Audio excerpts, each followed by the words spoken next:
Good evening everyone. My name is Ujjwal Barthwal and I'm a physics faculty at SASG Education Hub. अब हम इस work energy and simple machine की series को आगे continue करते हैं।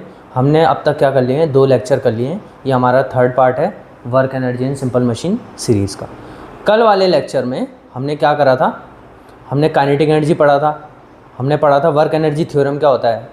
क्या था वर्क एनर्जी थ्योरम आपका, मैंने बोला था जो अमाउंट ऑफ वर्क डन आप करते हो that work get stored as a form of energy, और वही आपका क्या है वर्क एनर्जी थ्योरम है। ठीक है, वो आपका चेंज इन एनर्जी का क्या होता है, इक्वल होता है the amount of work done you do in a body, that work is equal to the change in energy. अब उसके बाद हमने क्या पढ़ा था, मैकेनिकल एनर्जी पढ़ा था। पहले तो हमने एनर्जी पढ़ा था, एनर्जी होता क्या है। फिर वेरियस फॉर्म्स ऑफ एनर्जी पढ़ा था हमने कि आपका क्या क्या होता है, मैकेनिकल होता है, लाइट होता है, इलेक्ट्रिकल होता है। फिर मैंने बोला था एनर्जी को आप एक फॉर्म ऑफ एनर्जी से दूसरे फॉर्म ऑफ एनर्जी में क्या कर सकते हो, ट्रांसफॉर्म कर सकते हो। Energy can not be created not destroy, ना ही आप उसको क्रिएट कर सकते हो ना ही डिस्ट्रॉय कर सकते हो। फिर मैकेनिकल एनर्जी पढ़ा था। मैकेनिकल एनर्जी क्या था आपका, मैकेनिकल एनर्जी के 2 टाइप थे आपके, एक था काइनेटिक, एक था potential. Kinetic energy was due to the motion of an object and potential energy was due to the position of an object। तो ये 2 टाइप के आपके किस में आ रहे थे, मैकेनिकल एनर्जी में आ रहे थे ये 2 टाइप्स के। अब फिर हमने काइनेटिक एनर्जी का डेरिवेशन करा था। काइनेटिक एनर्जी का डेरिवेशन जब हमने करा था तो एक्सप्रेशन आपका निकल के आया था काइनेटिक एनर्जी का ½ mv²। बट ये किस केस में था, ये उस केस में था when your object start from rest. उस केस में आपकी काइनेटिक एनर्जी कितनी आती है, ½ mv²। आज हम कुछ क्या करेंगे, पहले क्वेश्चंस करेंगे काइनेटिक एनर्जी पे बेस्ड, उसके बाद पोटेंशियल एनर्जी पढ़ेंगे, फिर ग्रेविटेशनल पोटेंशियल एनर्जी और फिर कंजर्वेशन ऑफ मैकेनिकल एनर्जी। तो पहले क्वेश्चन की तरफ बढ़ते हैं। देखो पहला क्वेश्चन क्या है, a vehicle is moving with velocity v and has certain kinetic energy. If the velocity of the vehicle doubles in magnitude, what will be its new kinetic energy compared to the original kinetic energy? समझे आप question क्या बोल रहा है। Initial kinetic energy was v, अब उसने attain कर ली initial velocity was v and then he attains a final velocity which is equal to 2v। तो यानी पहले वेलोसिटी थी v, अब उसने वेलोसिटी डबल कर ली तो उसकी वेलोसिटी कितनी हो गई 2v। आपको बताना है काइनेटिक एनर्जी में कितना चेंज आया, ये बताना है आपको ओरिजिनल काइनेटिक एनर्जी के कंपैरिजन में आपकी फाइनल काइनेटिक एनर्जी कितनी है, कितने टाइम से। तो अब देखिए पहले बात तो आपको फार्मूला पता होना चाहिए, यहाँ पे लिखा हुआ है देखो हिंट पे, काइनेटिक एनर्जी का क्या फार्मूला है, ½ mv²। अब आप इनिशियल काइनेटिक एनर्जी निकाल दीजिए। इनिशियल काइनेटिक एनर्जी क्या होगी आपकी, ½ mv², यही होगी। कुछ उस ऑब्जेक्ट का क्या होगा, मास होगा, मैं मान रहा हूँ उसका मास है m। अब इनिशियल वेलोसिटी कितनी है उस ऑब्जेक्ट की, v। अब उसकी फाइनल वेलोसिटी कितनी हो रही है 2v, तो मैं उसकी क्या निकाल दूँ, फाइनल काइनेटिक एनर्जी निकाल दूँ। तो ke फाइनल मेरी क्या हो जाएगी, ½ mv², v फाइनल का स्क्वायर। v फाइनल कितना है मेरा, फाइनल वेलोसिटी है मेरी 2v, तो vf की जगह मैं क्या रख सकता हूँ 2v। तो ½ m इंटू vf की जगह 2v रख दूँ, मैं इसका स्क्वायर कर दूँ, ये आ जाएगा आपका 1/2m इंटू 4v²। इसको आप कैसे लिख सकते हो, इक्वल्स टू 4 और अंदर आप लिख सकते हो ½ mv²। तो आपका काइनेटिक एनर्जी फाइनल कितनी आ रही है आपकी 4 इंटू 1/2mv²। अब ये 1/2mv² क्या है आपकी काइनेटिक एनर्जी, इनिशियल है। तो आपकी काइनेटिक एनर्जी फाइनल आपकी क्या हो गई, 4 टाइम्स काइनेटिक एनर्जी इनिशियल। तो यही आपको निकालना था कि आपकी काइनेटिक एनर्जी फाइनल कितने टाइम्स है इनिशियल काइनेटिक एनर्जी के और ओरिजिनल काइनेटिक एनर्जी के। तो ओरिजिनल काइनेटिक एनर्जी का क्या है, वो 4 टाइम्स है। तो इसका आंसर क्या हो जाएगा, ये कि काइनेटिक एनर्जी जो फाइनल है that is equal to the 4 times the initial kinetic energy और द ओरिजिनल काइनेटिक एनर्जी। आप नोट कर सकते हैं इसे। नेक्स्ट क्वेश्चन की तरफ बढ़ेंगे। देखिए नेक्स्ट क्वेश्चन क्या है, a jet aircraft of mass 15,000 kg lands on the deck of an aircraft carrier. To stop the aircraft with the short length of the deck, a hook on the aircraft tail is caught in a wire stretched across the deck. The wire exerts a approximately constant backward force of 36,700 कितना है ये 3,67,500 newton and stops the jet within 100 metre. अब आपको निकालना है उसकी velocity कितनी थी just before the wire caught the hook. होता है ना, आपने देखा होंगे जो आपके फाइटर जेट होते हैं, अब जो फाइटर जेट लैंड करते हैं तो आपका क्या होता है,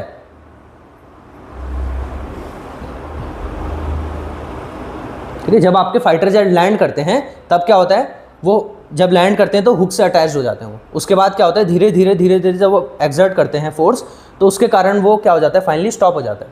तो वैसा कर रहे हैं हम उसको रोकने के लिए।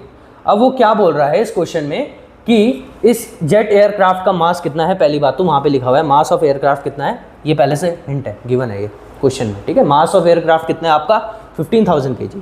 अब द रिटार्डिंग फोर्स जो वायर लगा रहा है उस जेट एयरक्राफ्ट पे, that is equal to 3,67,500 Newton.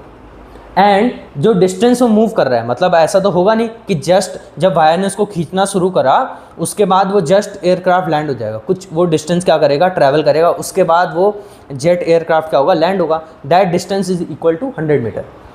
अब आपको पता है कि वो जेट एयरक्राफ्ट फाइनली क्या हो गया, रुक गया। If he stops finally then its velocity will be, final velocity will be 0। Finally वो रुक गया तो उसकी वेलोसिटी कितनी होगी, 0। इनिशियली वेलोसिटी आपको क्या करनी है, फाइंड आउट करनी है। तो यहाँ पे आपको क्या लगानी पड़ेगी, work energy theorem. Work energy theorem क्या थी आपकी, वर्क एनर्जी थ्योरम आपकी कहती है कि the amount of work done is equal to the change in kinetic energy और चेंज इन द एनर्जी। अब इस केस में जो चेंज इन एनर्जी हो रहा है, that change in energy is the कौन सी एनर्जी, काइनेटिक एनर्जी। तो अगर आप चेंज इन एनर्जी निकाल दो और आप उसको वर्क डन के इक्वल कर दो तो आप वहाँ से क्या निकाल सकते हो, वेलोसिटी निकाल सकते हो इनिशियल। अब पहले आपको क्या निकालनी पड़ेगी, change in energy. Change in energy is equal to the kinetic energy, क्योंकि इस केस में क्या हो रहा है, एक ही एनर्जी है, दैट इज काइनेटिक एनर्जी। तो आप फाइनल काइनेटिक एनर्जी निकालो और इनिशियल काइनेटिक एनर्जी निकालो और उनके बीच का चेंज देख सकते हो आप। तो आप देख करते हैं इसे, kinetic energy final kinetic energy क्या होगी, हाफ m vf का स्क्वायर। vf क्या है आपकी फाइनल वेलोसिटी, कितनी दी हुई है, फाइनल वेलोसिटी vf है आपकी 0। तो आपकी काइनेटिक एनर्जी फाइनल कितनी आ रही है, 0 आ रही है। अब इनिशियल काइनेटिक एनर्जी आपकी क्या होगी, 1/2 m v इनिशियल का स्क्वायर, ये आपको निकालना है। That v initial you have to find. तो अगर मैं चेंज देखूं, change in kinetic energy, that change will be equal to final kinetic energy minus initial kinetic energy. So आपकी फाइनल काइनेटिक एनर्जी क्या है, देख के बताइए मुझे, फाइनल काइनेटिक एनर्जी क्या है, क्या है 0। इनिशियल क्या है, हाफ m vi का स्क्वायर। यहाँ तो कोई डाउट नहीं होना चाहिए आपको। That change in kinetic energy और that change in energy is equal to the work done, यही आपको क्या कहती है, वर्क एनर्जी थ्योरम कहती है। This question is based on the application of work energy theorem. अब आप पहले वर्क निकाल दो। वर्क का फॉर्मूला क्या होता है आपका, वर्क का फॉर्मूला होता है आपका फोर्स इनटू डिस्प्लेसमेंट। इस क्वेश्चन में देख के बताइए, the retarding force which is acting on the jet aircraft is 3,67,500। तो यहाँ पे आप फोर्स की वैल्यू रखो 3,67,500 एंड दी अमाउंट, मतलब जो वो जितने से वो स्टॉप हो रहा है, मतलब जितनी उसने डिस्टेंस ट्रैवल करी है before stopping, that distance is 100 metre. अब ये रिटार्डिंग फोर्स है तो एक माइनस का साइन आपको यहाँ पे लगाना पड़ेगा। क्यों लगाया, रिटार्डिंग फोर्स है, force is a vector quantity, आपको साइन का क्या करना पड़ेगा, यूज़ करना पड़ेगा, समझे। इस केस में आपका जो वर्क होगा वो नेगेटिव वर्क होगा, होता है ना, मैंने आपको बताया था 3 टाइप के वर्क। अब जब आपका नेगेटिव वर्क होता है तो क्या होता है उस केस में, आपकी जिस डायरेक्शन में फोर्स लग रहा है उसकी अपोजिट डायरेक्शन में डिस्प्लेसमेंट हो रहा है। इस केस में हो रहा है ना, फोर्स पीछे को लग रहा है रिटार्डिंग फोर्स, डिस्प्लेसमेंट किधर को हो रहा है, आगे को हो रहा है, 100 मीटर वो आगे को चला, तो यानी यहाँ पे क्या आएगा कि नेगेटिव का साइन।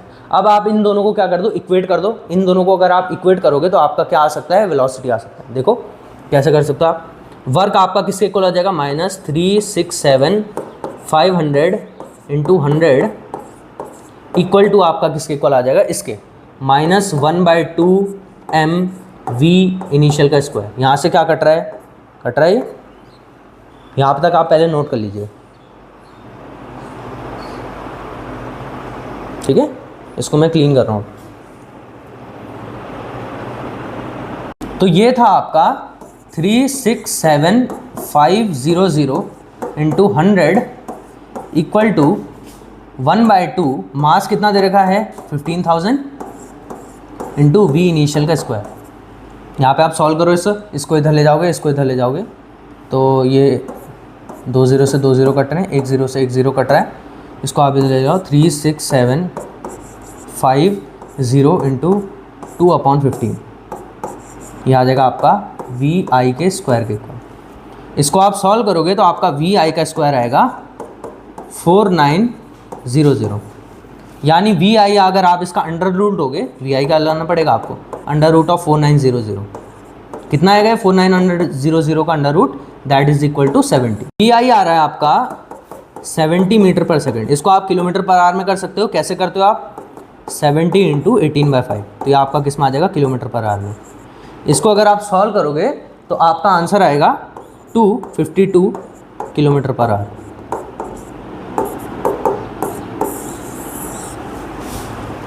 ठीक है, इसको सॉल्व करना इतना ही आएगा 252 किलोमीटर पर आवर। समझ में आया question? This question is based on the application of work energy theorem. क्या होती है work energy theorem? That the amount of work done is equal to the change in energy. इस case में change in energy क्या है आपकी kinetic energy. Initial निकाली आपने, फाइनल निकाली, आपने दोनों को सब्ट्रैक्ट करा, उसका चेंज निकाला, आपने उसको वर्क डन के इक्वल करा, वहाँ से आपने इनिशियल वेलोसिटी उसकी निकाल दी। अगले टॉपिक की तरफ बढ़ते हैं। अगला टॉपिक जो आपका है वो है पोटेंशियल एनर्जी। अब पोटेंशियल एनर्जी होता क्या है? मैंने जब आपको मैकेनिकल एनर्जी पढ़ाया था तो मैंने बोला था it is a type of energy which is due to the position of an object. ठीक है, पोजीशन और शेप ऑफ एन ऑब्जेक्ट, आपकी जो टाइप ऑफ एनर्जी आती है that type of energy is known as potential energy. अब मैं आपसे क्वेश्चन पूछता हूँ, जैसे आपने देखा होगा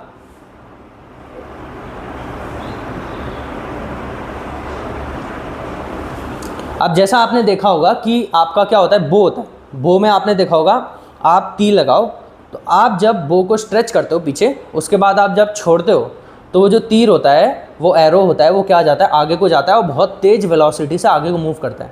तो मैं आपसे क्वेश्चन पूछना चाहता हूँ कि उस एरो में इतनी वेलोसिटी या उस एरो में इतनी एनर्जी कहाँ से आई? वो एनर्जी जो ट्रांसफ़र हुआ, मैंने आपको बताया है एनर्जी आपकी एक फॉर्म ऑफ एनर्जी से दूसरे फॉर्म ऑफ एनर्जी में क्या होती है, ट्रांसफ़र होती है। तो उस एरो में जो एनर्जी ट्रांसफ़र हुई, वो एरो जो इतनी तेज़ वेलोसिटी से आगे मूव कर रहा है, वो कैसे कर पा रहा है? उसके पीछे का रीज़न क्या है? उसके पीछे का रीज़न है आपका पोटेंशियल एनर्जी। अब जब स्ट्रिंग हो गया, स्प्रिंग हो गया, जब ऐसे वाले आपके क्या आते हैं ऑब्जेक्ट आते हैं, उसमें क्या होता है आपका, जब आपने उस स्ट्रिंग को पीछे खींचा तो आपने क्या करा, उसमें वर्क करा। Now then according to work energy theorem, आपने जो वर्क करा that work get stored as a form of energy.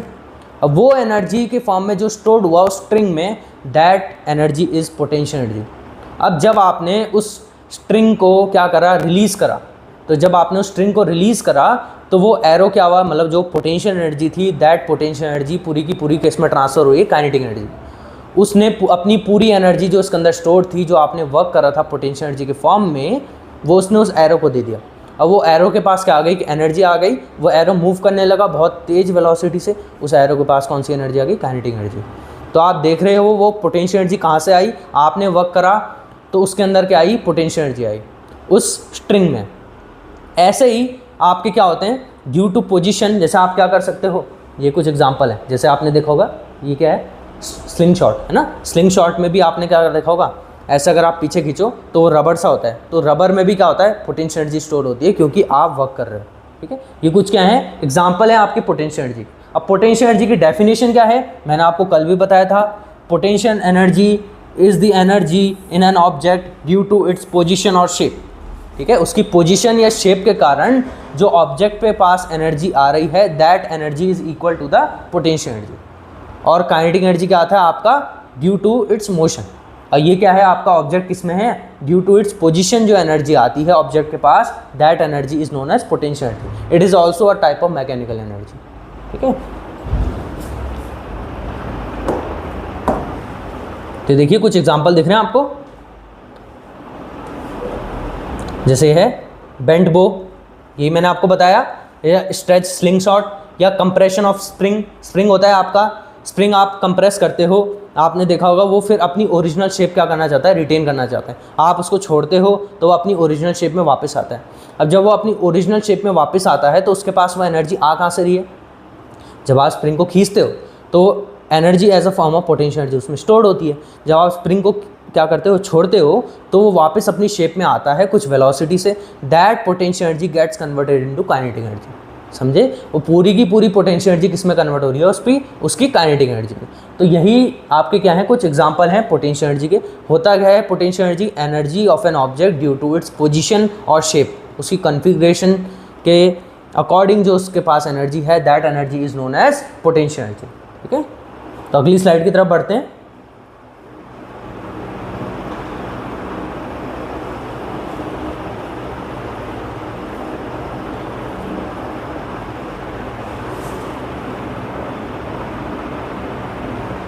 अब देखिए अगला टॉपिक है आपका ग्रेविटेशनल पोटेंशियल एनर्जी। मैंने आपको बोला, पहले मैं आपको बता देता हूँ कि various type of potential energy होती है। जैसे जो आपकी स्प्रिंग में आ रही थी पोटेंशियल एनर्जी,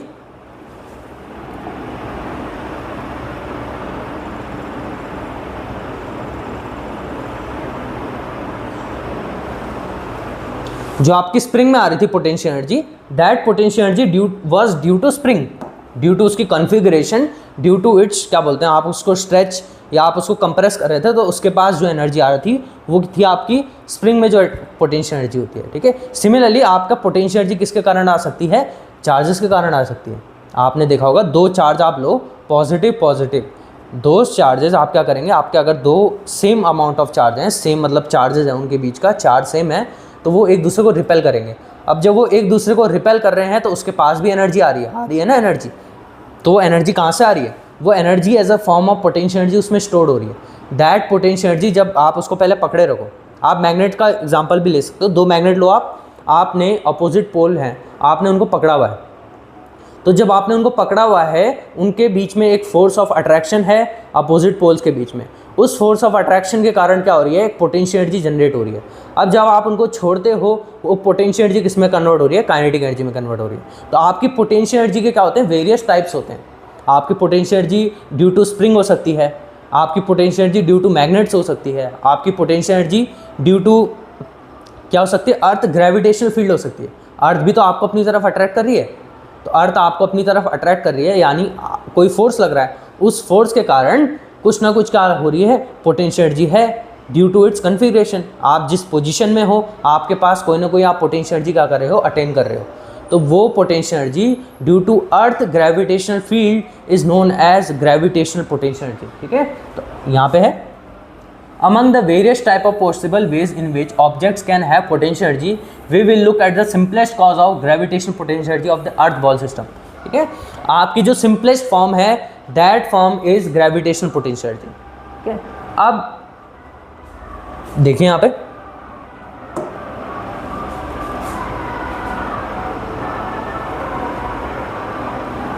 अब यहाँ पे लिखा हुआ है जैसे the earth is much more massive than ball, वो तो है ही, and the earth hardly move toward the ball. क्यों मूव नहीं करती, मैंने आपको सेकंड उसमें बताया था, it is due to the inertia, it is due to the inertia कि आपकी ये क्या नहीं करती, मूव नहीं करती।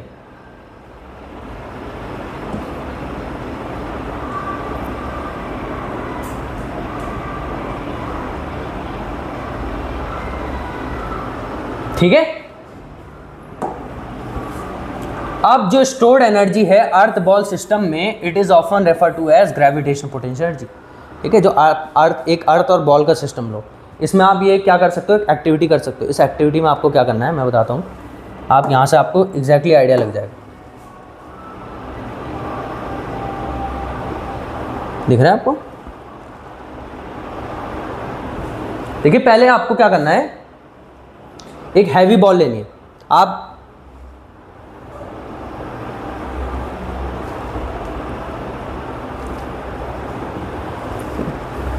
आप एक हैवी बॉल एक बॉल लो और एक हल्की बॉल लो, एक भारी बॉल लो। आप नीचे क्या ले लो, एक सैंड ले लो। आपने दो बॉल ली, आपने पहले एक दोनों को सेम हाइट पे ले गए, आप दोनों को क्या ले गए, सेम हाइट पे ले गए। आप जब एक भारी बॉल को नीचे गिराओगे और एक हल्की बॉल को नीचे गिराओगे तो सैंड में क्या आएगा, डिप्रेशन आएगा डिप्रेशन, मतलब सैंड में आपको क्या दिखेंगे, मार्क दिखेगा। तो आप ये नोटिस करोगे कि जो भारी मास है, द हैवियर द मास, आपका जो वो क्या हो रहा है, जो अमाउंट ऑफ डिप्रेशन जो आ रहा है उस पर वो क्या है, ज़्यादा है। भारी मास की बॉल को अगर आप छोड़ोगे तो ज़्यादा डिप्रेशन आएगा सैंड में, अगर आप हल्की मास की बॉल को सेम हाइट से छोड़ोगे तो कम डिप्रेशन आएगा। यानी जो फोर्स एक्ट हो रहा है, यानी जो एनर्जी जनरेट हो रही है, जो एनर्जी उसके अंदर है, सेम अमाउंट ऑफ एनर्जी, मतलब सेम हाइट पे अगर आप उन दोनों को रख रहे हो तो दोनों के अंदर जो एनर्जी है वो अलग अलग है, समझे। तो दो जो अलग अलग एनर्जी है, that energy depends on mass, that energy depends on मास। आप सिमिलरली क्या करो, आप दो सेम मास के ऑब्जेक्ट को लो, एक को आप ज़्यादा हाइट पे रखो और एक को आप कम हाइट पे रखो। आप जब दोनों को ड्रॉप करोगे तो आप देखोगे जो ज़्यादा हाइट पे था मास, मतलब जिसका दोनों का मास सेम है, लेकिन जो ज़्यादा हाइट पे था उस वाले के कारण सैंड में ज़्यादा डिप्रेशन आएगा एज़ कम्पेयर टू वो वाला मास, जो वो वाला ऑब्जेक्ट जिसका जो क्या था, कम हाइट पे था। तो यानी आपका दो फैक्टर्स पे डिपेंड कर रहा है जो फोर्स नीचे डिप्रेशन आ रहा है सैंड पे, दोज टू फैक्टर्स आर मास और हाइट, और किसी फैक्टर पे डिपेंड नहीं कर रहा है। तो जो आपकी ग्रेविटेशनल पोटेंशियल एनर्जी होती है वो दो फैक्टर्स पे डिपेंड करती है।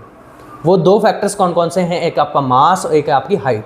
जितना ज़्यादा मास होगा उतना ज़्यादा उसके पास क्या होगी, ग्रेविटेशनल पोटेंशियल एनर्जी होगी, समझे। क्योंकि उतना ज़्यादा अर्थ उसको अपनी तरफ अट्रैक्ट करेगी, तो उतना ज़्यादा वो अर्थ को अपनी तरफ अट्रैक्ट करेगा। उसके बीच में क्या लग रहा है, एक इंटरैक्शन के कारण एक एनर्जी आ रही है, that energy is known as gravitational potential energy. Similarly अगर आपने सेम मास लिया तो जो ज़्यादा हाइट पे है उस पर ज़्यादा ग्रेविटेशनल पोटेंशियल एनर्जी होगी। तो अब इसका क्या करते हैं, हम डेरिवेशन करते हैं कि ग्रेविटेशनल पोटेंशियल एनर्जी होती क्या है, उसका आता क्या है, ठीक है। तो नेक्स्ट स्लाइड की तरफ बढ़ते हैं, इसका डेरिवेशन होता कैसे है। इसके लिए आपको क्या मानना है, आप क्या मान लो,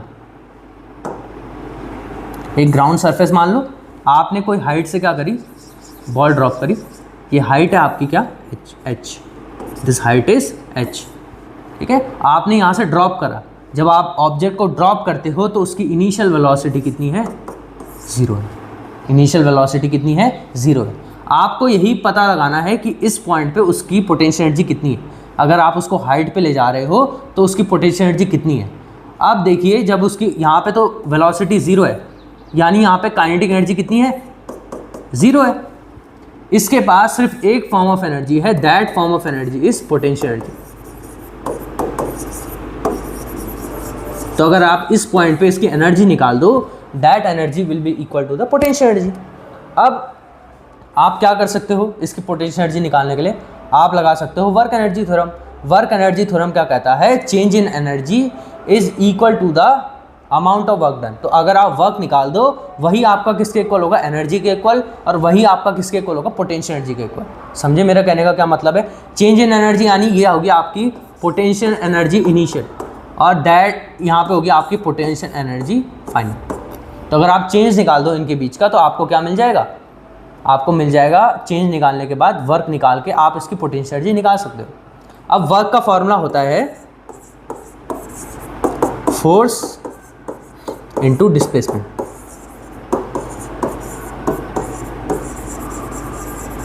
होता है।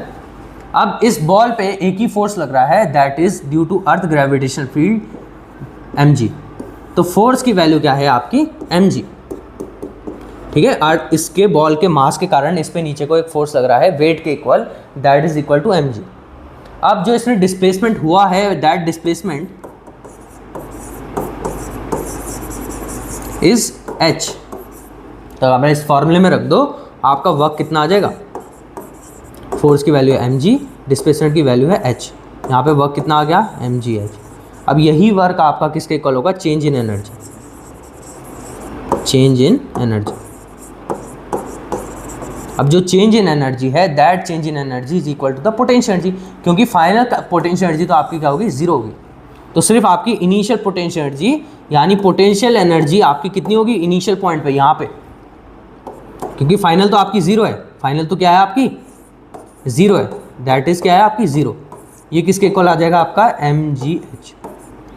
तो potential energy due to earth gravitational field is equal to mgh, ठीक है। तो इसका डेरिवेशन था, सिंपल सा डेरिवेशन है। काइनेटिक एनर्जी का आता है हाफ mv², पोटेंशियल एनर्जी का आता है आपका mgh। Kinetic energy is due to the motion of an object, potential energy is due to the configuration और पोजीशन ऑफ एन ऑब्जेक्ट। ठीक है। तो potential energy due to earth gravitational field is equal to mgh। अब इन दो factors पे depend कर रहा है जो मैंने आपको बोला था, those two factors are mass and height. g तो आपका कांस्टेंट होता है, g की वैल्यू क्या होती है 9.8 मीटर पर सेकेंड स्क्वायर। तो सिर्फ दो फैक्टर्स पे डिपेंड कर रहा है, मास एंड हाइट पे। ठीक है, तो अगली स्लाइड की तरफ बढ़ते हैं। अब है आपका कंजर्वेशन ऑफ मैकेनिकल एनर्जी। कल भी मैंने आपको बताया था मैकेनिकल एनर्जी होता क्या है आपका। मैकेनिकल एनर्जी होता है आपका sum of kinetic energy plus potential energy. Mechanical energy is the sum of kinetic energy plus potential energy. ठीक है, मैकेनिकल एनर्जी आपके दो फॉर्म ऑफ एनर्जी आ रहे थे, मैकेनिकल एनर्जी के दो टाइप्स थे, kinetic as well as potential. तो मैकेनिकल एनर्जी आपका सम था kinetic energy plus potential energy के बीच का। ठीक है, तो मैकेनिकल एनर्जी आपका सम है काइनेटिक एनर्जी और पोटेंशियल एनर्जी के का। ठीक है, the total amount of kinetic energy plus total amount of potential energy that is equal to the mechanical energy. अब इसका कंजर्वेशन क्या होगा, मतलब मैकेनिकल एनर्जी हमेशा आपकी क्या रहती है, कंजर्व रहती है। आपकी kinetic energy plus potential energy कोई एक स्पेसिफिक पॉइंट पे हो सकता है वो कंजर्व हो और हो सकता है वो कंजर्व ना हो, लेकिन आपका इनका सम यानी काइनेटिक एनर्जी का सम प्लस पोटेंशियल एनर्जी का सम आपका हमेशा क्या रहता है, कांस्टेंट रहता है। एक एग्जांपल से समझाता हूँ मैं, आपको अच्छे से समझ में आएगा। ठीक है, इस एग्जांपल से समझाता हूँ मैं, ये जो यहाँ पे दे रखा है आपको,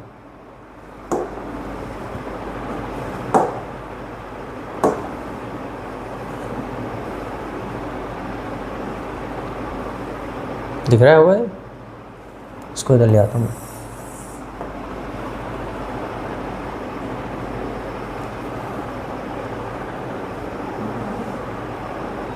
हाँ ठीक है, अब इस एग्जांपल से समझिए यहाँ पे क्या हो रहा है। एक कोई मास था एट t इक्वल टू 0, आपने उसको कुछ हाइट पे रखा है, t इक्वल टू 0 आपने इसको कुछ रखा है हाइट पे। अब जब आपने इसको हाइट पे रखा है, पहली बात तो यहाँ पे इसकी इनिशियल वेलोसिटी क्या है, 0 है, क्योंकि ये रेस्ट पे, ये समझ लो ये मास है कुछ, इसको मैंने कुछ हाइट पे रखा है, तो यहाँ पे इसकी वेलोसिटी क्या है, 0 है, रेस्ट पे है। तो अगर ये वेलोसिटी इसकी 0 है तो इसके पास काइनेटिक एनर्जी कितनी है, 0 है, क्योंकि काइनेटिक एनर्जी का फॉर्मूला क्या होता है, हाफ mv²। अगर इसकी वेलोसिटी 0 है तो काइनेटिक एनर्जी भी कितनी है, 0 है। तो यहाँ पे इसकी काइनेटिक एनर्जी है 0। अब इसके यहाँ पे यानी सिर्फ एक टाइप ऑफ एनर्जी है, that form of energy is potential energy, क्योंकि ये क्या है, कुछ हाइट पे है, due to earth gravitational field इसके पास सिर्फ एक फॉर्म ऑफ एनर्जी है, that form of energy is potential energy. तो यहाँ पे जो लिखा हुआ है कि पोटेंशियल एनर्जी क्या है, यहाँ पे मैक्सिमम है, काइनेटिक एनर्जी 0 है। इट इज़ ट्रू कि यहाँ पे सिर्फ एक फॉर्म ऑफ एनर्जी है, that form of energy is potential energy. Kinetic energy 0 क्योंकि यहाँ पे इसकी वेलोसिटी 0 है। अब आप अगर बीच वाले पॉइंट पे देखो, बिल्कुल मिडिल पॉइंट पे देखो, मिडिल पॉइंट पे क्या हो रहा है, इसकी पोटेंशियल एनर्जी कम होगी। मैंने आपको बोला था एनर्जी एक फॉर्म ऑफ एनर्जी से दूसरे फॉर्म ऑफ एनर्जी में हमेशा क्या होती है, ट्रांसफर होती है। तो आपकी पोटेंशियल एनर्जी इसके पास, आप इस मार्कर को देखो, अगर आप इसको नीचे छोड़ते हो तो ये काइनेटिक एनर्जी अटेन कर रहा है ना, मतलब इसके पास अब मोशन आ गया, इसके पास एक एनर्जी आ गई। अब ये एनर्जी ना तो क्रिएट हुई है ना ही डिस्ट्रॉय हुई है, यानी इसके पास जो ये एनर्जी आई है ये किसी ना किसी फॉर्म से क्या हुई है, ट्रांसफॉर्म हुई। तो जब ये बिल्कुल मिडिल पॉइंट पे था, इसके पास जो पोटेंशियल एनर्जी क्या हुई, इसकी कम हुई। जब आपने इसको यहाँ से छोड़ा, इसकी हाइट कम हुई। आप देखो ना, ग्रेविटेशनल पोटेंशियल एनर्जी किस फैक्टर पे डिपेंड करती है, आपकी हाइट पे। अगर इसकी हाइट कम हुई तो इसकी ग्रेविटेशनल पोटेंशियल एनर्जी का भी कम हुई। अब इसकी जब ग्रेविटेशनल पोटेंशियल एनर्जी कम हुई, जो बची हुई एनर्जी कम हुई वो किस में गई, उसकी काइनेटिक एनर्जी में। तो आपकी काइनेटिक एनर्जी बढ़ रही है, पोटेंशियल एनर्जी क्या हो रही है, कम हो रही है। अगर आप बिल्कुल बिलो वाले पॉइंट पे आ गए, बिल्कुल नीचे वाले पॉइंट पे आ गए, तो यहाँ पे आपकी ग्रेविटेशनल पोटेंशियल एनर्जी क्या होगी, 0 होगी। सिर्फ यहाँ पे क्या होगी, काइनेटिक एनर्जी होगी। पूरी की पूरी पोटेंशियल एनर्जी किस में कन्वर्ट हो गई, आपकी काइनेटिक एनर्जी में। तो इस होल पॉइंट पे अगर मैं देखूँ, यहाँ पे potential energy plus kinetic energy का सम आपका क्या होगा, कांस्टेंट होगा। यही आपको क्या कहता है, कंजर्वेशन ऑफ मैकेनिकल एनर्जी, कि आपका kinetic energy plus potential energy का सम क्या होता है, हमेशा कांस्टेंट होता है। ये दोनों इंडिविजुअली क्या हो सकते हैं, कांस्टेंट नहीं होते। इंडिविजुअली ये दोनों क्या हो सकते हैं, अलग अलग हो सकते हैं, बट इनका सम हमेशा क्या रहता है, कांस्टेंट रहता है। तो इस पूरे केस में क्या हो रहा है, कहीं पे पोटेंशियल मैक्सिमम है, वहाँ पे काइनेटिक 0 है, जहाँ पे काइनेटिक मैक्सिमम है वहाँ पे पोटेंशियल 0 है। इन दोनों का सम क्या है, हर एक पॉइंट पे क्या है, कांस्टेंट है। ठीक है, तो यही होता है आपका कंजर्वेशन ऑफ मैकेनिकल एनर्जी। अब क्या करेंगे, हम इसका डेरिवेशन करेंगे। आपको डेरिवेशन पूछता है कंजर्वेशन ऑफ मैकेनिकल एनर्जी। अब बढ़ते हैं आगे। अब डेरिवेशन करेंगे हम किसका, कंजर्वेशन ऑफ मैकेनिकल एनर्जी का। इसके लिए हमें क्या अजम्पशन लेना है, इसके लिए पहले ग्राउंड ले लो आप। ये ग्राउंड है, यहाँ से कुछ ऊपर हाइट पे आपने क्या रखा है, कोई ऑब्जेक्ट रखा है एट t इक्वल्स टू 0। यहाँ पे आपका ऑब्जेक्ट आपने पकड़ा हुआ है। अब यहाँ पे इसकी इनिशियल वेलोसिटी कितनी होगी, 0 होगी, क्योंकि यहाँ पे आपने इसको पकड़ा हुआ है ऐसे। अब यानी यहाँ पे है, इसकी कुछ हाइट है ग्राउंड से, मैं बोल रहा हूँ h, this height is h। ये a पॉइंट हो गया, कैपिटल A पॉइंट बोल देते हैं। अब आपने इस ऑब्जेक्ट को ड्रॉप करा, ये कुछ एक बीच वाली हाइट तक आएगा, यहाँ तक आया, ये कुछ यहाँ हाइट तक, ये ऑब्जेक्ट नीचे गिर के ऑब्जेक्ट कहाँ तक आया, यहाँ तक आया। ये वाली हाइट ग्राउंड से मैं बोल रहा हूँ आपकी h प्राइम, h डैश या h प्राइम, ठीक है। ये वाली हाइट कितनी है आपकी, h डैश। अब यहाँ पे इसके पास कुछ ना कुछ क्या होगी, यानी ये यहाँ पे इस पर कुछ ना कुछ क्या होगी, वेलोसिटी होगी, वेलोसिटी कुछ होगी इस पर। इस वाले पॉइंट को मैं B बोल रहा हूँ। इस पॉइंट पे आप देखो ना, अगर मैं इसको छोड़ूंगा तो अगर बीच वाले पॉइंट पे इस पे कुछ ना कुछ क्या होगी, वेलोसिटी होगी। ऐसा तो होगा नहीं है, यहाँ पे भी रेस्ट पे है, यहाँ पे वेलोसिटी क्यों 0 है, क्योंकि यहाँ पे मैंने इसको पकड़ा हुआ था, यहाँ पे इसलिए रेस्ट पे था। तो मुझे अगर मैं देखूँ कंजर्वेशन ऑफ मैकेनिकल एनर्जी मैं कैसे निकाल सकता हूँ, कि अगर मैं निकालूँ A पॉइंट पे मेरी एनर्जी क्या है, mechanical energy, that is potential energy plus kinetic energy, और B पॉइंट पे मैं निकालूँ मेरी energy kinetic energy plus potential energy. अगर इन दोनों पॉइंट पे मेरी एनर्जी सेम आ रही है तो मैं बोल सकता हूँ इस केस में क्या है, मैकेनिकल एनर्जी आपकी कंजर्व है। तो A पॉइंट पे मैं निकालता हूँ energy, at point A mechanical energy निकालता हूँ। अब mechanical energy is the sum of,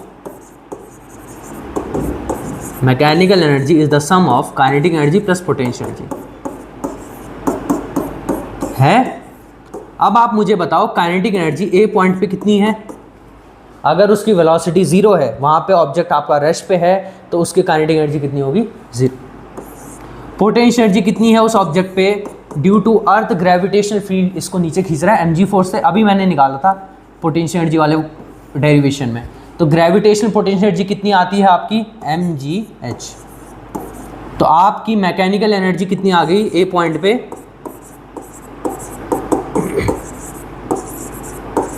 mechanical energy आ गई आपकी कितनी, mgh, ठीक है। तो मैकेनिकल एनर्जी आपकी A पॉइंट पे कितनी आ रही है, mgh। अगर आप B पॉइंट पे निकालो और वो फिर से mgh आती है, तो आप बोलोगे आपकी मैकेनिकल एनर्जी क्या है, कंजर्व्ड है। तो अब at point B, at point B आपको निकालना है kinetic energy plus potential energy, mechanical energy दोनों का सम है। तो अब B पॉइंट पे उस पर दोनों एनर्जी है, potential energy plus kinetic energy भी। पोटेंशियल एनर्जी क्यों, क्योंकि ये क्या है, h डैश हाइट पे है ऊपर कुछ, तो इस हाइट के कारण कुछ ना कुछ उस पर क्या होगी, ग्रेविटेशनल पोटेंशियल एनर्जी। और जब आपने इसको ड्रॉप करा ऊपर से, तो इस वाले पॉइंट पे इस पर कुछ ना कुछ क्या होगी, वेलोसिटी होगी। दैट वेलोसिटी विल क्या होगी, उसके कारण उसके पास काइनेटिक एनर्जी आ जाएगी, ठीक है। उसका कॉन्सिक्वेंस क्या होगा, आपका काइनेटिक एनर्जी होगा। तो इसके पास दोनों एनर्जी है एट पॉइंट B। तो at point B mechanical energy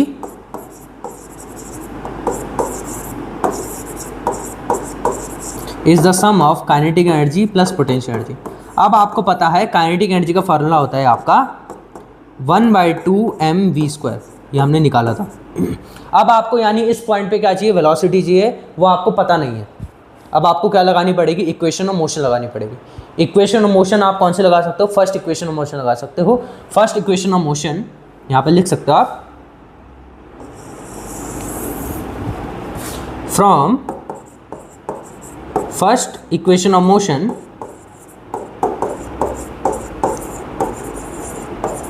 आपका v किसके इक्वल होता है, u प्लस at के इक्वल होता है।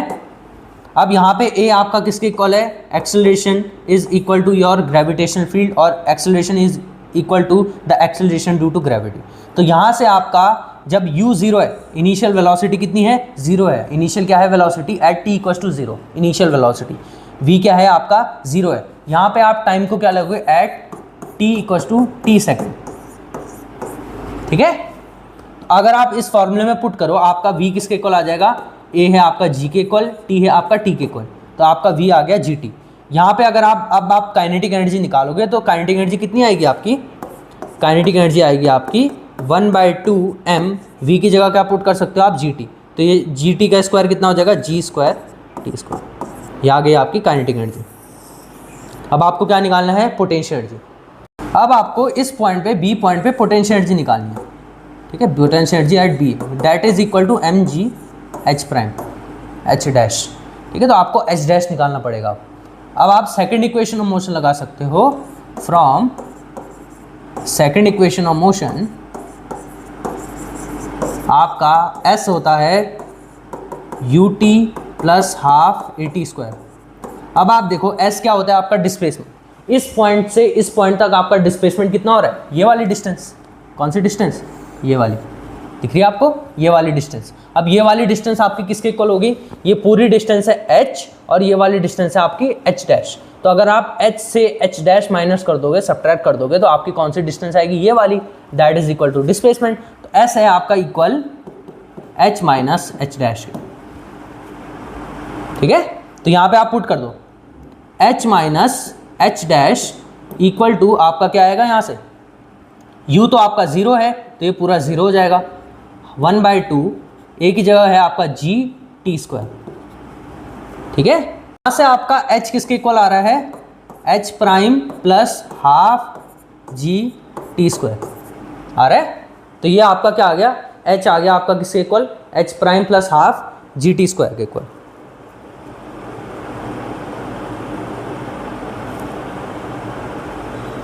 इसको आप नोट कर सकते हो। अब इसको मैं क्लीन कर देता हूँ। तो आपकी जो मैकेनिकल एनर्जी आ रही थी, mechanical energy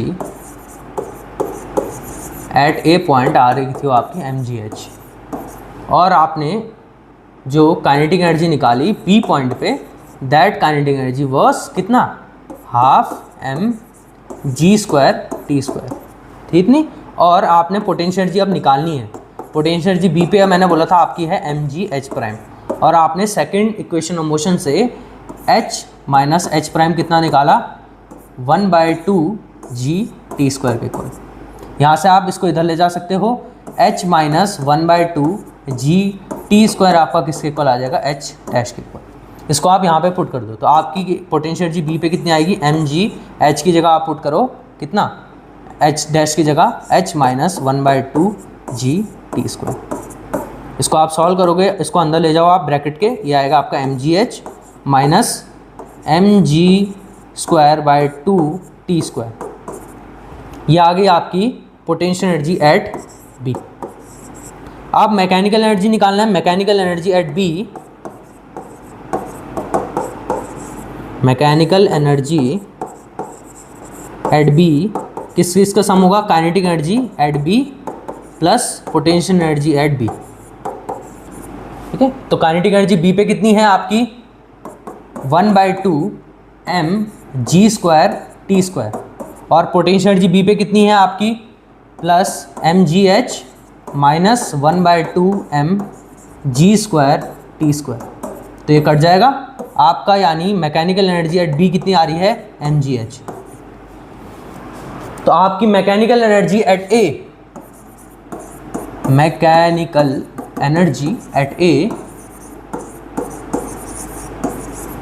equal to mechanical energy at B.